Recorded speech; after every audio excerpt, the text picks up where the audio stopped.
Kalau menurut Ibu, apakah program ini dapat membantu sesuai dengan kebutuhan pelaku usaha mikro, Ibu? Alhamdulillah sih membantu program ini ya, karena ini program dari 2019 yang kota baik dan provinsi. Yang di kota kurang lebih programnya adalah sama dengan yang di provinsi. Saya saat itu 2019 itu di provinsi megangnya. Kalau provinsi kan Bandung Raya. Iya, Ibu. Kalau kota mah kan lebih ke kewilayahan. Tapi kurang lebih tujuan dan sasarannya adalah sama UMKM. Itu ngebantu banget sih. UMKM senang ada program seperti ini. Mereka terbantu banget dengan legalitasnya, dengan pendampingan pelatihannya banyak banget buat mereka untuk manajemen usaha, manajemen keuangan, pemasaran, sampai digital marketing yang sekarang lagi booming itu mereka kebantu banget, alhamdulillah. Terus kan pemasarannya dibantu ya.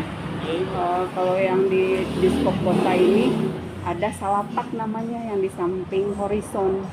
Nah itu khusus untuk UMKM binaan. Tapi biasanya sih diharapkan semua UMKM Kota Bandung ya yang terdaftar di database, kan ada 2 nih sistem, namanya sirkuit itu database di Diskop. Semua UMKM itu datanya masuk ke situ, itu juga diharapkan bisa masuk Salapak, tapi ada kurasi juga. Gitu. Membantu banget sih, mereka senang banget. Sama ini, Bu, Helpful kan sih. ini tuh ada akses pasar. Akses pasar itu semacam bazar atau kayak gimana, Ibu? Iya, pameran, betul. Pamerannya itu dari dinas Diskopnya sendiri atau kerjasama dengan stakeholder. Stakeholdernya itu dengan dinas-dinas terkait yang saling berintegrasi, atau perusahaan atau BUMN. Pemerintahan itu udah pasti ya, pemerintahan balai kota seperti itu, pemerintahan kota. Pasti itu pamerannya, bazarnya. Terus kewilayahan juga, untuk yang di kewilayahan biasanya mereka bazarnya bazar kewilayahan. Tapi kalau bazar yang di pameran yang di Diskop biasanya itu lebih ke lebih meluas lagi di area cakupannya, kayak di mall, kayak di balkot gitu. Terus public area yang luas. Berarti untuk akses pasar ini sesuai dari kewilayahannya, Ibu ya? Ya, kewilayahan kan masing-masing punya program. Ya. Mereka juga punya program untuk bazar dan pameran masing-masing. Jadi mereka punya dana anggaran sendiri.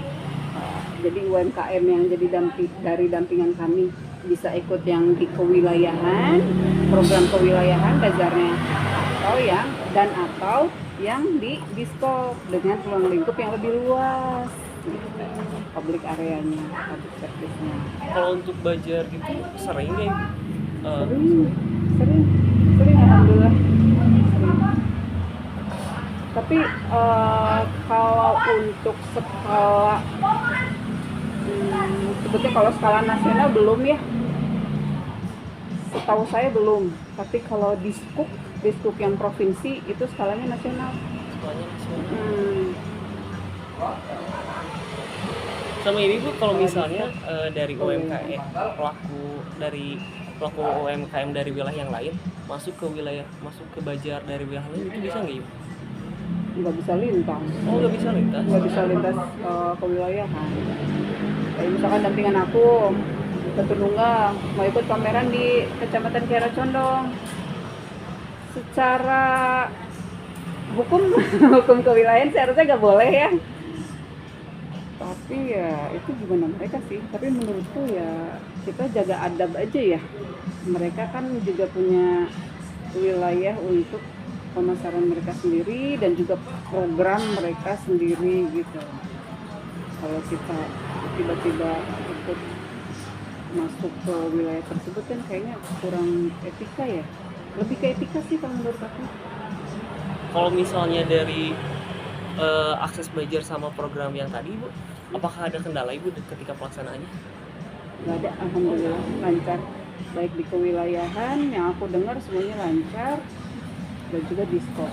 Kan ada, maksudnya tim ya, kalau ada pameran itu pasti ada tim, baik kita internal ataupun kita pakai eksternal, pakai event organizer, itu pasti tercapai lah maksudnya tujuan dari pameran. Insya Allah aman, kondusif. Berarti dengan begitu Bu, program pendampingan usaha mikro ini pada pencapaiannya sudah sesuai dengan yang diharapkan ya, Bu? Betul, sudah sesuai dengan pencapaian yang diharapkan program. Tapi untuk secara umumnya 95%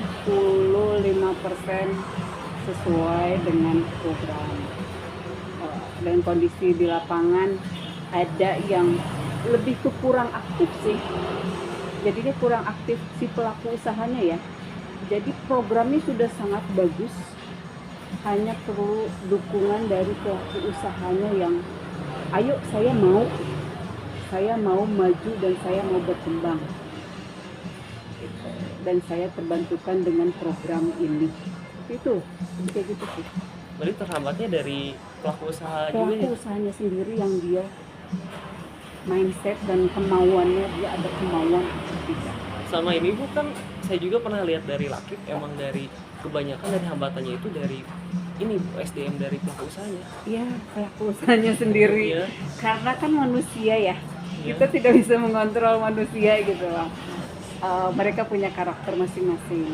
Kita sudah arahkan, kita sudah kasih motivasi, kita sudah kasih support ya, maksudnya bukan secara material tapi kita secara emosionalnya, terus support apa sih untuk mindsetnya gitu ya, mereka untuk mau berubah mindsetnya lebih maju, itu effort. Kadang ada yang juga ini ya Bu, kayak untuk diajak untuk berubah jadi ke ekosistem digital, kayak untuk pemasarannya Iya, gitu. Kadang iya. ada yang susah juga. Ada yang susah, ada yang cepat, ada yang susah. Yang cepat adalah generasi yang milenial ke bawah ya, sorry kalau misalkan bener sih milenial ke atas ya sampai sekarang. Kalau yang generasi baby boomers Oh itu Bu yang paling itu susah. sulitnya apa? Satu, usia, yang kedua gadgetnya memang biasanya low spec, ketiga mereka sudah tidak mau belajar. Sama waktu sulit juga beradaptasi ya Ibu. Ya, sulit adaptasi gitu. Kalau misalnya kalau dari Ibu, apakah ada upaya kayak saran atau upaya untuk dari kendala yang tadi kayak Ibu? Kendala yang tadi yang mindset itu ya, selama ini aku adalah pendekatan secara pribadi, jadi lebih nyentuh sisi emosionalnya beliau gitu. Jadi penting tuh kita datang kunjungan, silaturahmi, ngobrol, walaupun menurut mereka itu hanya obrolan biasa gitu ya, tapi menurut saya lagi menggali data, menggali informasi dari beliau. Jadi sedikit demi sedikit kita bisa masuk gitu. Jadi pertama adalah penerimaan dulu dari mereka, penerimaan keberadaan kita, bahwa kita adalah seorang pendamping yang mau mendampingi usaha beliau. Jadi lebih ke pertama adalah pendekatan emosional. Jadi lebih langsung menyentuh ya Ibu. Iya betul. Jadi sedikit demi sedikit merubah mindset yang dibilang kolot atau masih stagnan.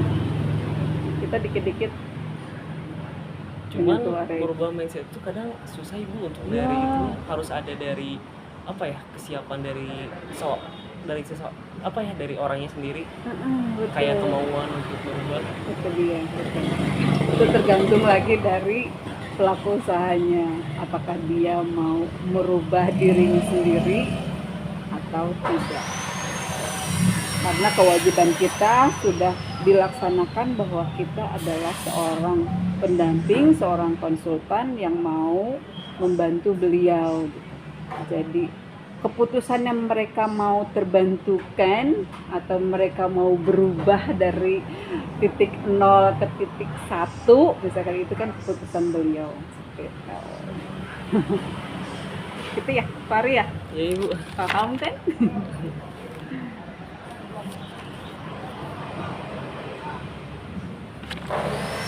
Kalau menurut Ibu, apakah sudah memberikan arahan secara optimal kepada pelaku usaha mikro terkait program ini, Ibu? Selama ini, alhamdulillah sudah sih.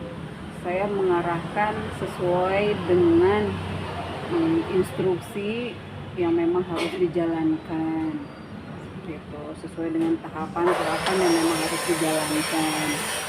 Insya Allah udah sih sesuai dengan aturan.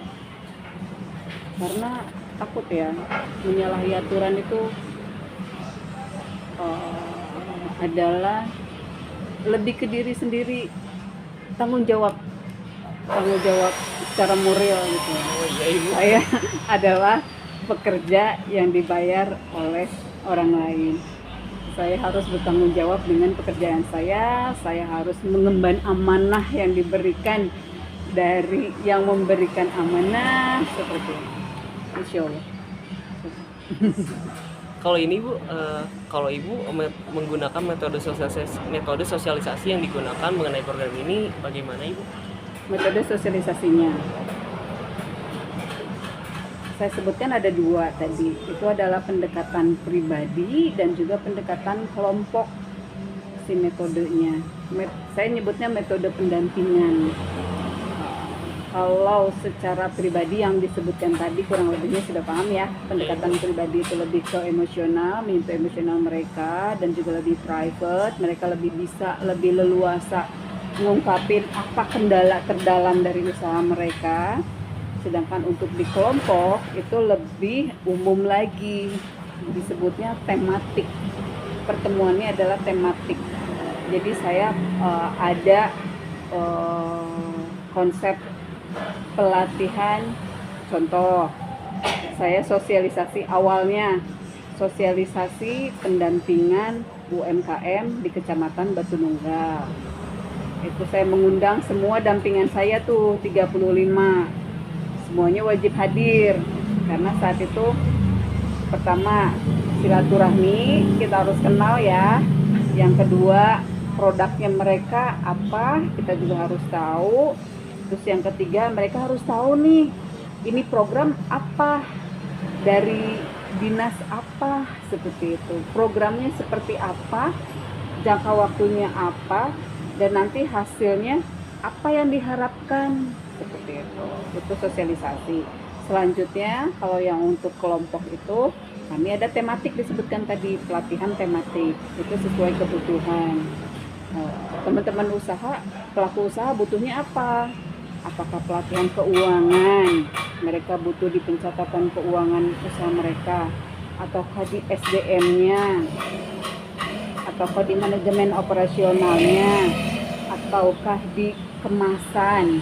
Biasanya yang berhubungan dengan pelaku usaha adalah kemasan ya. Iya, Ibu. Karena mereka kan punya produk, pasti mereka sudah mesti harus punya kemasan yang berstandar BPOM. Itu disebutkan pelatihan tematik. Sudah sih sesuai dengan arahan-arahan yang memang harus dikerjakan gitu. Kalau misalnya dari arahan yang tadi Bu, tadi sosialisasi tadi, apakah ada terdapat kendala Ibu ketika dalam melaksanakannya? Kendala pasti ada aja. Saya tidak menafik adanya kendala. Seperti satu, keaktifan pelaku usaha atau partisipatif mereka. Nah, itu jadi kendala. Kalau mereka tidak partisipatif, saya kurang dong gitu pencapaiannya. Istilahnya kan gitu. Jadi secara presentasi ada yang berkurang dari penilaian kinerja di lapangan. Itu satu. Terus kendala yang kedua itu apa ya? Kayaknya lebih ke SDM sih. Kalau masalah teknis, alhamdulillah nggak ada. Masalah SDM dari saya sebagai pendamping atau saya mengundang narasumber itu aman, kondusif. Paling lebih ke itu tadi, keaktifan dan partisipatif pelaku usaha untuk mengikuti program ini. Berarti dari 35 orang tuh kadang ada yang susah dihubungi juga ibu. Betul, slow respon tepatnya, slow respon, sangat slow respon. Kalau dari program ini kan cukup cepat ibu, 8 bulan. Ya itu dia, program ini hanya 8 bulan. Makanya disebutkan kurang efektif, betul kurang efektif. Karena hanya dalam jangka waktu 8 bulan kita tidak bisa merubah sesuatu secara instan maksudnya kayak gitu ya. Usaha itu kan berproses ya. Iya. Mereka juga ada waktu untuk mereka berinovasi produk mereka sendiri, dan itu butuh waktu. Benar. Makanya di tahun ini programnya adalah 2 tahun di kewilayahan yang sama. Kalau tahun-tahun sebelumnya kan hanya setahun, di rolling lagi, setahun di rolling lagi. Untuk program tahun ini wajib 2 tahun. Berarti dilaksanakan tahunnya baru tahun sekarang ya ibu? Iya. 2 tahun. Dilaksanainnya baru 2025 ini. Jadi saya sudah konfirmasi ke kewilayahan kecamatan Batu Nunggal bahwa penyelenggaraannya untuk 2 tahun, 2025 dan 2026. Jadi dampingan yang 2025 sekarang masih tetap terdampingi dan masih terawasi ya, termonitoring sama saya gitu di tahun 2026 gitu. Gitu. Mudah-mudahan sih efektif ya dengan program dari dinas ini. Sebenarnya kalau aku, dampingan aku semuanya long lasting sih. Sampai saat ini masih terjaga kontak gitu ya. Mereka masih keep in touch. Kemudian sekarang saya sudah seperti ini, seperti itu. Saya punya toko di sini gitu. Berarti jadi mereka masih kontak. Dampaknya gimana? Dampaknya positif. Positif. Insya Allah. Jangka waktunya sih lebih ke itu. Kalau bagiku ya, pendampingan adalah long lasting selamanya. Selama aku masih bisa bantu beliau, aku bantu. Tapi ibu ketika yang sudah daftar dari program ini tuh nggak bisa ngikut lagi untuk tahun depannya ibu? Betul. Kenapa tidak bisa ikut program lagi? Karena Biskop sudah memiliki satu sistem yang disebutkan sistem siramping. Nah, sistem siramping itu dia memblok yang sudah pernah ikutan. Oh, jadi ke data ya? Betul, jadi dia data dari NIK itu tertolak dengan notifikasi bahwa pelaku usaha telah terdampingi di tahun. Nah, gitu. Ada tulisannya di sistem itu. Menurutku itu bagus malah, karena bisa lebih merata. Jadi UMKM yang benar-benar belum pernah terdampingi itu yang kita pegang, yang kita dampingi banget. Berarti pengawasan yang dilakukan itu emang lumayan cukup bagus sih itu? Ya, bagus alhamdulillah. Dan kabarnya lagi kan ini program siramping ini baru di Kota Bandung aja ya. Jadi kota-kota lain itu belum punya. Jadi kota-kota lain melirik sih katanya, berminat sekali dengan si aplikasi siramping ini. Menurutku sangat membantu. Dari sistem pelaporan itu ngebantu banget, jadi lebih tertata, lebih tersusun. Oh ini loh gitu, penggalian informasinya ini loh gitu. Jadi data yang harus dicari dan yang harus diintensifkannya yang ini loh, jangan keluar dari ini ya. Maksudnya sudah ada koridornya, sudah ada pencapaian yang diharapkan oleh mereka adalah ini. Bagus, alhamdulillah. Kalau dari pengawasan dari aplikasi siramping ini, apakah ada kendalanya ibu terkait dari aplikasi ini? Siramping ya? Iya. Siramping ini sampai saat ini masih aman, kondusif menurut aku. Udah lihat belum sirampingnya? Saya buka ya. Boleh lihat ibu? Ya. Kalau mau di foto boleh.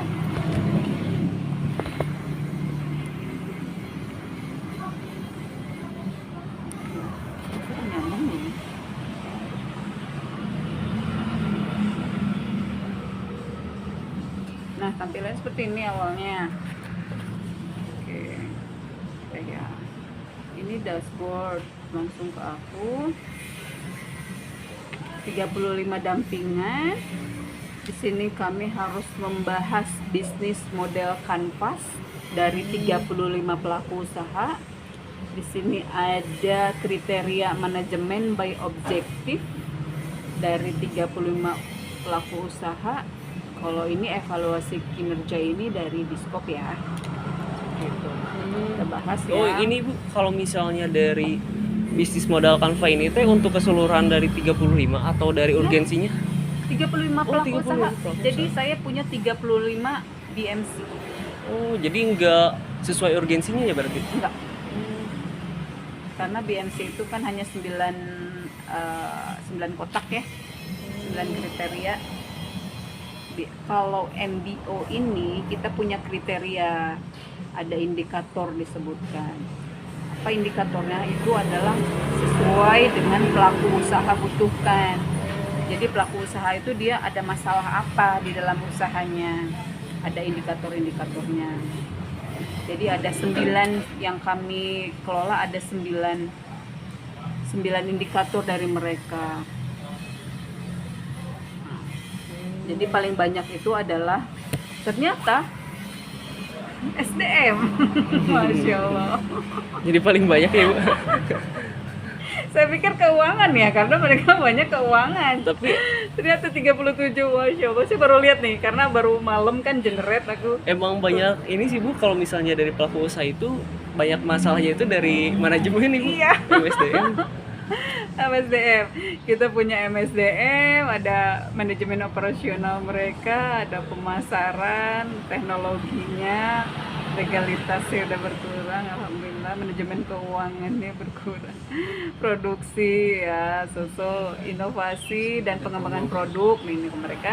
Terus keterbatasan kapasitas produk udah pasti karena skalanya masih kecil kebanyakan ya. Ya Ibu.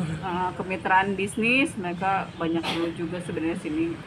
Terus ya manajemen risiko ini lebih ke yang skalanya udah mulai menengah ini. Yang kalau punya dia manajemen risiko berarti dia sudah paham dengan risiko yang ada di usaha mereka. Biasanya ini sudah skala menengah ke atas. Terusnya kualitas layanan pelanggan mereka juga yang lebih update data ya, update mereka kebutuhan usahanya seperti apa. Ini lebih ke jasa sih, banyak jasa kalau ini. Terus fasilitas dan utilitas itu sama mereka yang sudah tahu mereka punya apa saja dan mereka butuh apa saja. Terusnya ini yang ketergantungan pada pihak ketiga, ini ada satu nih, saya nemuin satu UKM, satu PU nih rada unik juga. Dia adalah penjual nasi kuning. Jadi dia keuntungan terbesarnya malah dari GoFood. Oh GoFood. GoFood, GrabFood, ShopeeFood. Jadi makanya dia klikkan ini karena dia merasa kok saya ketergantungan ya dengan pihak ketiga. Kalau nggak ada pihak ketiga ini usaha saya malah nggak maju gitu loh. Kalau saya jualan offline malah minim gitu. Jadi dia teruskan. Jadi butuh ditingkatkan melalui promosi lewat pas jualan ini ya Bu. Nggak pas offline-nya, nggak online-nya. Iya, si ibunya bilang kalau di offline itu penjualannya sedikit, walaupun dia jual tiap hari ya. Saya pikir si ibu jualannya on off gitu, buka tutup. Ternyata enggak. Saya buka tiap hari Bu, tapi memang minim pembeli karena dari masyarakat sekitar. Sorry saya belum survei untuk situasinya seperti apa si ibu ini karena saya ada kendala waktu ya, jadi belum sempat. Seperti apa loh maksudnya Lokasinya Ibu ya? Iya, lokasinya seperti apa, rumah ibu seperti apa, lokasi jualannya di mana gitu ya.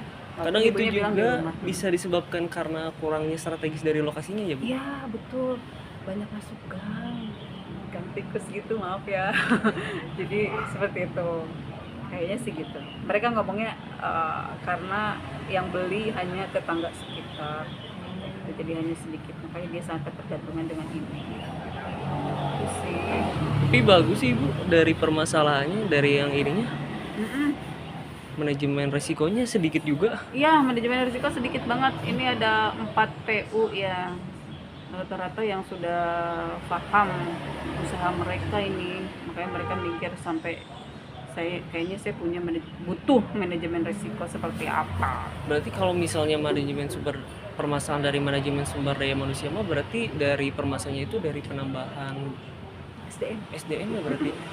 Mereka kan kebanyakan masih CEO, chief of everything. Jadi mereka masih one man show. Kayak SDM. Jadi agak kerepotan keteteran. Betul, karena dia yang melakukan semua, dari pembelian bahan baku, dari mengolah bahan baku, dari produksi, dari pengemasan sampai ke penjualannya mereka semua sendiri yang melakukan. Itu sih kebanyakan. 90% adalah itu kelemahan. Boleh Itu. minta izin foto, Bu? Boleh, sila. Ternyata sudah ada ininya nih. Oh, nama-namanya ya? Nama? Kamu mau nama? Oh, enggak, Ibu. Oh, ini ada nama sih, betul, Ada. 35. Ini kinerja, ini lebih ke omset aset. Oh ya, saya juga harus collect data omset aset per bulan. Jadi saya punya data 8 Buat peningkatannya ya. Iya, kelihatan apakah ada peningkatan nggak nih selama pendampingan. Tapi kalau kebanyakan dari yang usaha yang kayak gini tuh pakai investor deh. Investor Investor. tuh di modal luar ya. Iya, Ibu.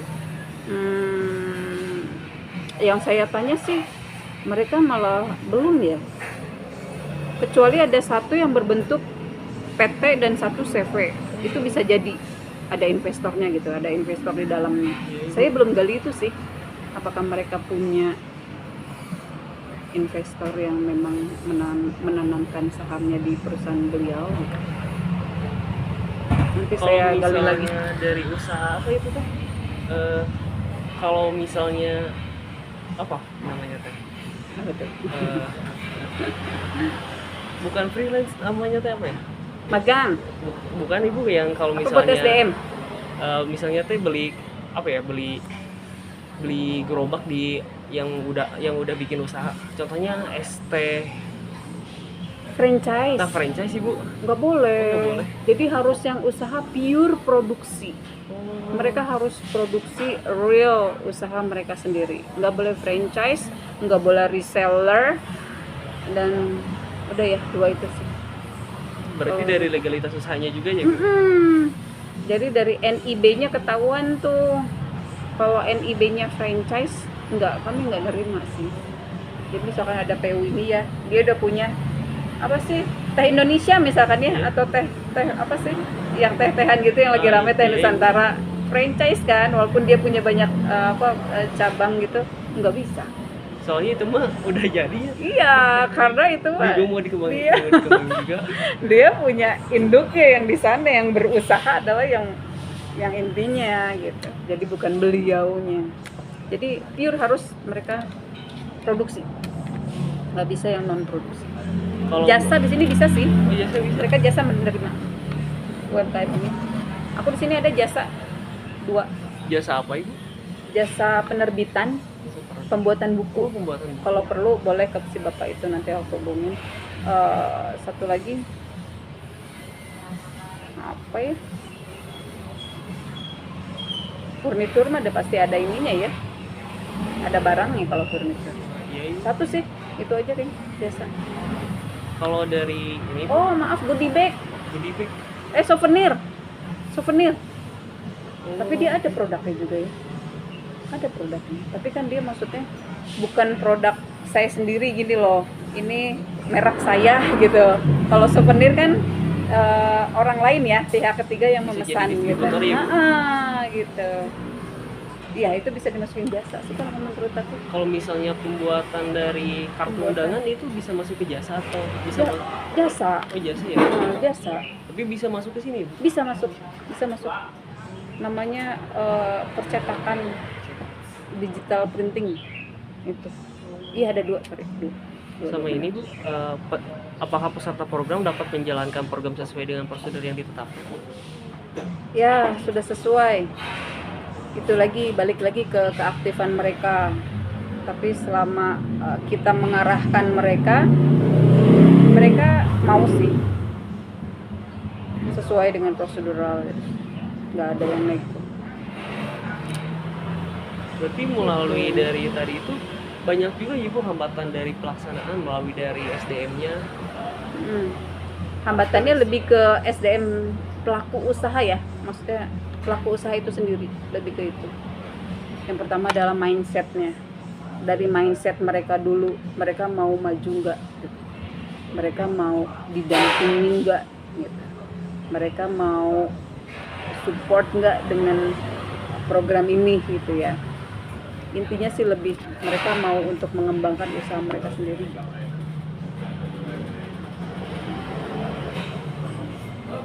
Berarti Lebih nyaman. kalau dari pelaksanaan program ini hasilnya sudah sesuai dengan tercapainya tujuannya ibu? Sudah tercapai, sudah tercapai. Nih, nanti di akhir program itu kelihatan nih kalau di sini, kalau ini kan omset ya, kita ini di luar kemampuan kita kan, kalau ini omset aset mereka gitu, karena ini adalah lebih ke mereka, kita hanya sebagai faktor pendorong, jadinya faktor pendorong untuk mereka gitu, ke pemasaran mereka, biar terjadinya penjualan, biar bisa meningkatkan pendapatan dan meningkatkan omset dan aset. Kalau meningkat omset kan biasanya mereka beli aset ya untuk produksian mesin produksi misalkan, yang ya kan mereka pasti mikirnya kayak gitu tuh, kalau omset naik pasti equal dengan aset juga naik. Berarti bisa meningkatkan daya saing juga ya ibu? Betul, daya saing, kapabilitas daya saing itulah yang diharapkan, mereka bisa mandiri sih. Intinya dari program ini adalah biar si pelaku usaha itu adalah mereka punya kemandirian, dan juga tadi disebutkan punya daya juang, dan juga itu ya tadi ngomong apa hari yang kualitas ibu, kualitas dari pelaku usaha bisa ditingkatkan kualitas, juga. Peningkatan kualitas usaha mereka dan juga keberlanjutan dari usaha mereka. Jadi setelah didampingi itu nggak meleot gitu, maksudnya mereka tetap terus progres gitu, maksudnya disebutkan keberlanjutan adalah itu. Soalnya kan dikasih dari materi juga kan banyak juga ibu, jadi otomatis jadi bisa peningkatan juga dari kualitas usaha mikronya. Iya. Kalau untuk dari materi ini tuh ibu setiap 1 bulan itu 2 kali atau beberapa kali? Materi apa? Tematik yang diberikan? Iya. Gini ya, kalau saya balik lagi ke, jadi ada anggaran yang dianggarkan untuk pengadaan kegiatan yang berkelompok seperti tadi. Yang pertama itu sosialisasi sudah pasti harus. Terusnya selama 8 bulan kemudian itu saya ngambil ada dana anggaran dari kecamatan. Kecamatan mereka punya 2 program. Kalau punya 2 program berarti saya punya 2 kegiatan selama 8 bulan ini. 5 bulan ya, di sini 5 bulan. Nah, di dalam 6 bulan, sorry. Di dalam 6 bulan ini saya manfaatkan tuh untuk pelatihan tematik yang diperlukan apa saja gitu. Jadi di kewilayahan itu ada anggarannya, itu baik di kelurahan atau di kecamatan. Saya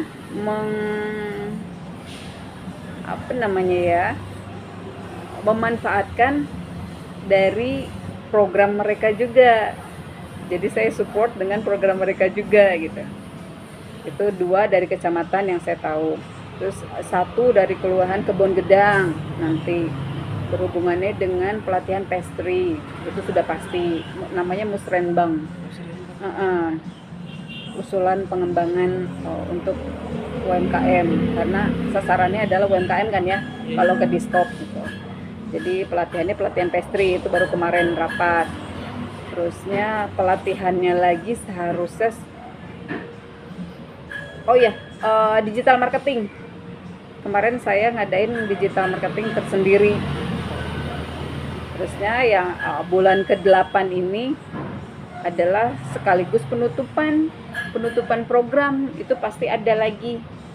Jadi seharusnya saya minimal punya 5-6 kegiatan kelompok ya, kelompok. Kalau misalkan pribadi mah kan saya memang harus datang tiap bulan ke pelaku usaha. Ini kelompok. Kalau itu ada terdapat kendala gak Bu? Soalnya kan dari pemerintah juga kan ada efisiensi anggaran. Ya, Soalnya itu pastinya kan agak berdampak juga kan untuk dari pelaksanaan dari itu juga. betul ada efisiensi anggaran. Kemarin juga dinas berbicara seperti itu. Kami ada efisiensi anggaran. Nanti dikomunikasikan lagi atau diinfokan lagi ya seperti apa efisiensinya gitu. Mudah-mudahan yang anggaran untuk sosialisasi ini ada katanya gitu. Karena kan memang setiap tahunnya itu memang sudah tersusun kan ada anggaran sosialisasi untuk pendampingan, maaf ya, bukan pendamping. Sosialisasi untuk pendampingan di kewilayahan. Berarti untuk dari potongan dari anggaran tersebutnya belum pastinya belum ada ya? Iya, sampai saat ini belum ada informasi. Oh, jadi masih dalam tahap perencanaan juga. Mudah-mudahan nanti April ada info lah. Ini gimana, boleh nggak gitu? Bukan boleh, sorry. Kata yang tepatnya adalah ada nggak anggaran untuk sosialisasi itu di kewilayahan? Soalnya kan berdampak juga pada pelaksanaannya Ibu. Betul. Paling kalau misalkan nggak ada, saya tetap ngadain sosialisasi sih. Karena Bu Evi dari Batu Nunggal juga beliau sudah ini udah nanyain ke aku. Bu Dian kapan nih buat sosialisasi? Udah lebaran ya katanya. Oh iya Bu, sudah kalender. Kemudian mau minggu yang keberapa? Langsung ditembak aku. Ini aja Bu yang terakhir ya kata dia. Bentar lagi. Minggu keempat, iya April kan? Minggu keempat, iya. Nanti Bu ini ya harus konfirmasi koordinasi karena penggunaan tempat kan, aula gitu. Bisa ada dipakai dengan kegiatan yang lain. Siap kata dia. Nanti nentuin tanggal. Gitu ibunya udah nembak aku. Jadi bingung juga ya Ibu. Gak apa-apa paling. Karena si ibunya sudah ada anggaran sebenarnya. Itu dia. Gak Jadi apa-apa. tinggal pelaksanaannya. Anggarannya lebih ke Mamin. Apa sih, alhamdulillah kebantu banget. Sama ini bukan Ibu teh ada 35 orang pendamping. Itu gimana bisa nariknya Ibu? Narik apa? Narik pendampingannya bisa. Oh, aku. Ya. Pertama, data dari kewilayahan. Data dari kecamatan, data dari 8 kelurahan, tapi tidak semua kelurahan ngasih data. Oh, jadi langsung turun, langsung door to door. Iya. Enggak, no. Saya datang ke kelurahan. Saya koordinasi dengan Ekbang. Minta kerjasamanya untuk data UMKM, data pelaku usaha yang ada di wilayah masing-masing. Dari 8 kelurahan ini ada yang kirimkan data, ada juga yang tidak gitu. Nah, yang tidak mengirimkan data ini saya jadinya cari data sendiri atau ada dari kecamatan, data kecamatan, walaupun data kecamatan juga masih kurang bagus ya karena ada banyak yang kosong nomor telepon. Kalaupun ada nomor telepon banyak yang miss juga, nomornya nggak nyambung lah. Kayak alamatnya ya Ibu. Alamatnya ada di spreadsheet itu, alamatnya ada, cuma kan dari 300 data saya nggak mungkin dong ngunjungin 300 data gitu iya. kan. Jadi Jadi saya secara efektifnya saya ngehubungin yang by call dulu, yang WA, yang ada nomor WA. Kalau ada nomor WA saya hubungi dan kontak nyambung. Alhamdulillah saya follow up terus. Saya tanyakan apakah beliau bersedia atau tidak. Kalau beliau tidak bersedia ya sudah saya tinggalkan. Kalau beliau bersedia saya follow up lebih lanjut. Seperti itu. Sebenarnya saya ngontaknya banyak, lebih dari 50 orang. Lebih dari 50 orang gitu. Dari data itu yang mereka kasih ya. Oh, banyak. Surprising sih. Lumayan effort di ya. sana ya Ibu. Lumayan effort banget gitu untuk Soalnya kontak kan mereka. dari tiap tahun juga kan udah bisa ikut lagi program ini. Pasti Iya. kan jadi PR juga kan Iya. untuk nyari pelaku usaha mikronya. Kalau mereka sih sebenarnya berharap bisa lagi gitu kan, didampingi lagi. Bu, saya ikutan dong gitu. Soalnya tahun kemarin kayaknya belum maksimal katanya gitu. Begitu dicek, aduh maaf kata sekretariat nggak bisa masuk Bu, tertolak data di sistem. Berarti semenjak sistem si Ramping ini ada klasifikasi data ya? Iya, mereka kan udah nyimpen ya. Nik itu kan satu orang ya, jadi nggak bisa. Jadi kalau mereka sudah tahun lalu atau tahun-tahun ke belakang sudah terdampingi, walaupun menurut mereka kurang efektif ya, belum merasakan apa sih manfaat dari dampingan, program dampingan, nggak bisa, tertolak. Itu tuh dari nik keluarga atau nik perorangannya Ibu? Nik kan satu orang satu nik, Oh, bukan kakak loh. iya. Nik satu orang kan satu nik ya. Tapi kalau misalnya ada pelaku usaha mikro yang bikin, tapi niknya tuh bukan nik dianya, contohnya kayak nik istrinya atau nik anaknya Ibu, Oh, itu gitu. masih bisa masuk atau enggak? Itu namanya disebutkan, Pemalsuan tapi data. usaha itu dia usahanya, intinya misalnya usahanya satu saya nih, tapi pasangan saya mau pakai usaha saya gitu kan, Iya, Ibu. jadinya kan itu logikanya adalah pemalsuan data. Kalaupun mau apa sih, Nicknya punya sendiri, dia punya usahanya sendiri, jadi dia dengan nama usaha yang berbeda. Tapi dari ininya juga secara etika juga salah Ibu. Ya, secara etika salah, Tapi kalau misalnya secara adab salah. itu ada Ibu, kalau contoh kayak yang kayak gitu Yang bandel ya, ya, yang bandel saya nggak nemuin sih, nggak sih. Saya alhamdulillah semuanya adalah pure usaha mereka sendiri. Karena nanti kesulitan ya kita, pertama pertanggungjawaban kita gitu. Oke lah orang dinas nggak tahu gitu, ini si usahanya padahal usaha istrinya misalkan ya, tapi si bapaknya yang ikut gitu. tapi untuk disosialisasi dari dinas ini kan ada lewat dari dari website, dari Instagram. Ya ada Instagram, betul, ngelihat ya, Ya, ada kan ya Bitly. Tapi itu Gitu. ada yang tertarik dari website tersebut atau enggak Ibu? Ada yang nyangkut Oh, ada ya. dari data itu.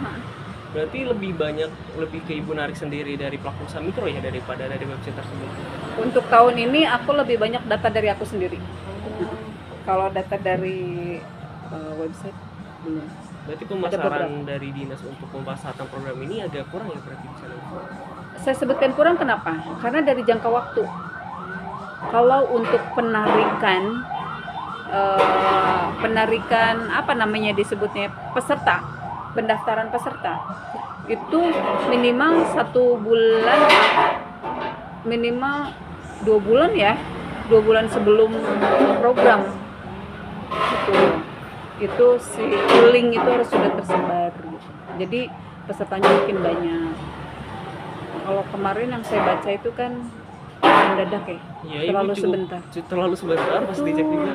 Betul. Soalnya ditutup nanti tanggal 3 Maret kalau nggak salah. Betul. Sangat sebentar. Jadi kalau misalnya udah ditutup gitu dari pendampingan pelaku usaha mikro bisa narik lagi nggak Bu, untuk dari pelaku usaha mikronya? Narik dari si yang website itu. Enggak Ibu, jadi contohnya kan dari pendampingan penutupan pendaftarannya itu udah ditutup. Cuman dari pendampingan usaha mikro ini bisa narik lagi untuk mendampingi pelaku usaha mikro ya Bu? Kayak menambah lagi dari pelaku usaha mikro untuk bilang. Kalau dari akunya, kalau misalkan kuota masih kurang bisa. Oh bisa. Tapi kalau misalkan kuota sudah tutup, sudah tercukupi, ya aku nggak narik lagi mereka. Kalau dari Ibu, apakah ada evaluasi atau yang harus ditingkatkan sehingga program ini dapat berjalan dengan optimal Ibu? Evaluasi itu penting.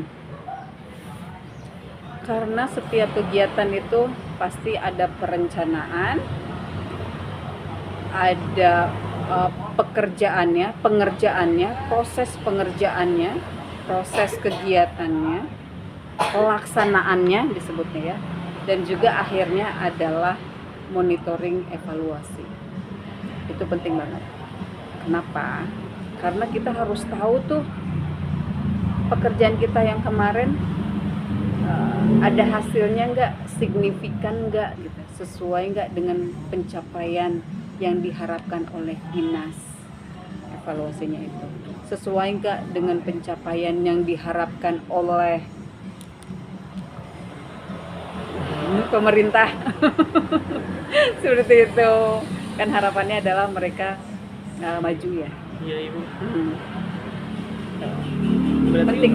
untuk upaya dari hambatan tersebut, apakah ada saran dari Ibu nggak dari hambatan dari karakteristik sumber daya manusia, dari yang pelaksanaan? Kayak Ibu ada saran dari Ibu nggak untuk mengatasi hambatan tersebut? Mengatasi hambatan ya. Iya. Kalau dari evaluasi itu